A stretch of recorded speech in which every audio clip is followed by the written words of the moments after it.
E agora, o mundo em que vivemos. Uma análise dos acontecimentos atuais à luz da Bíblia, com o pastor Érico Rodolfo Bussinger.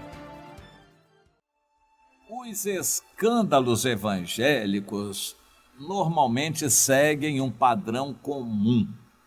Eu vou citar aqui uma reportagem, tem na Folha Gospel, a respeito do líder, o pastor apóstolo, da maior igreja evangélica do México. Ele se declarou culpado por abuso sexual de menores. Vamos procurar entender essa situação. Ele é chamado Nason Joaquim Garcia. Estou pronunciando aqui no português. Nason Joaquim Garcia.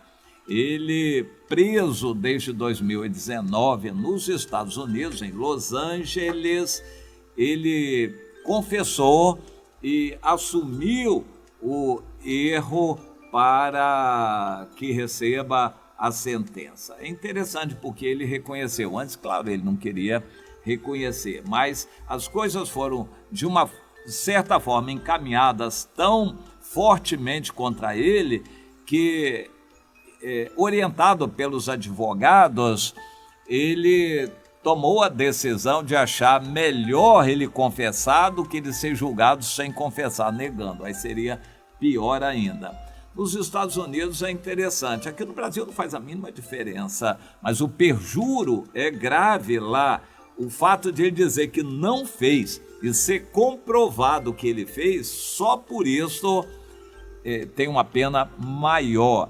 No Brasil, não. Nenhum apontado por algum crime, principalmente político, rico, milionário, grande, pessoa importante, nenhum reconhece o seu erro. E também não faz diferença nenhuma ele ser julgado reconhecendo ou não. No Brasil isso não costuma fazer diferença, mas lá sim. Então, esse julgamento deveria começar já na segunda-feira e teve uma reviravolta inesperada. Ele, o acusado, firmou um acordo com os autores, os acusados, os acusadores, né, as vítimas dos crimes, e ele deve receber uma sentença já imediatamente, porque ele confessou e assumiu. O que ele fez? Ele é acusado 19 vezes por estupro, posse de pornografia infantil, que é mais grave, e tráfico de pessoas. Vários crimes que ele cometeu segundo a legislação norte-americana, embora ele seja mexicano. Mas vamos procurar entender. Ele era, ou é, sei lá, o líder apóstolo da maior igreja evangélica do México e uma das maiores do mundo, a Igreja Luz do Mundo, La Luz del Mundo, é a denominação que ele preside. Ele é o presidente dessa denominação desde 2014. Assumiu o cargo após a morte do seu pai, o Samuel Joaquim Flores, que foi o responsável por liderar a congregação durante 50 anos. E o pai dele também havia herdado a função do seu progenitor, ou seja, do avô do Nason, o Eusébio Joaquim González, que fundou a igreja em Guadalajara, no México, em 1926, quando a igreja foi fundada. Então, pouco se sabe da vida do acusado, a não ser o que ele confessou. Mas sabe-se isso aí na história dele, que ele iniciou seu trabalho como missionário aos 14 anos de idade para a igreja nos bairros populares de Guadalajara, onde ainda está localizada a sede principal da igreja. Logo, ele foi escolhido como missionário. Isso acontece muito no Brasil. Responsável pelo movimento nos Estados Unidos e, posteriormente, viajou para a Europa, Ásia e Oceania. A gente conhece um pouquinho da história da Igreja Universal no Brasil. A Igreja Universal mandou, isso eles próprios contam essa história, o bispo Crivella, Marcelo Crivella, para a África do Sul. Ele começou o trabalho na África do Sul, expandiu, a Igreja Universal se tornou poderosa na África do Sul. Depois o Crivella, que era sobrinho do bispo Macedo, veio para o Brasil, fez um trabalho muito interessante na Bahia, se lançou na política e ainda hoje está na política como um dos grandes aí na política, o bispo Crivella. Lá nessa Igreja Luz do Mundo, mais ou menos foi a mesma coisa que aconteceu.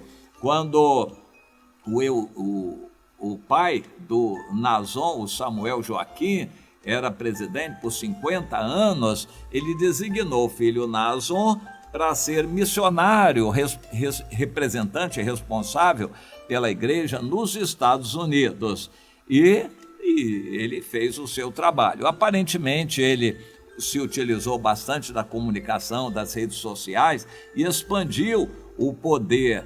E a igreja cresceu e por causa dessa acusação, então ele foi preso em 2019, acusado aí de tanta coisa. Foi preso na cidade de Los Angeles, na Califórnia, nos Estados Unidos, e está lá onde está sendo julgado.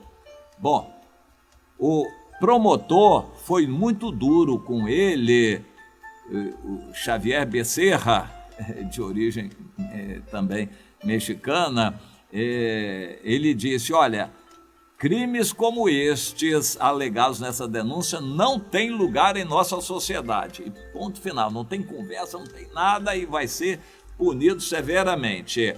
Bom, naquele momento pendiam 25 acusações contra o apóstolo de Jesus Cristo, mas esse número variou e atualmente foi reduzido a 19 crimes, mas cada crime tem bons anos de cadeia.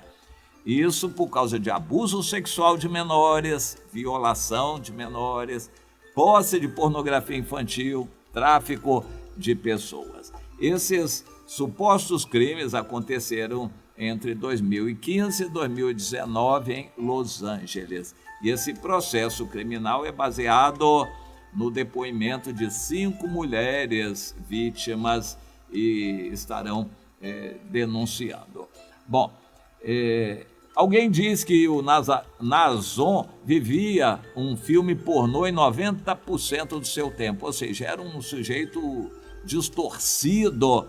Ele pregava lá na igreja e o resto do tempo ele vivia atrás de sexo, pornografia, filme e no computador, isso e aquilo, e pessoas, e trazia pessoas e pagava.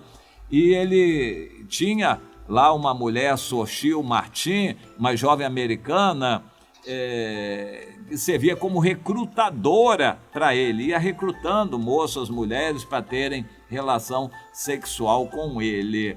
Então é uma situação assim deprimente. Ele era alguém quer dizer doente mental, não é doente, é um impune, porque se ele faz isso e ninguém acusa, tá tudo bem, ele continua impunemente fazendo mais coisas. Bom, é triste a história, não é única, não é de um brasileiro, mas no Brasil nós temos muitas semelhantes. Tudo isso segue um padrão comum.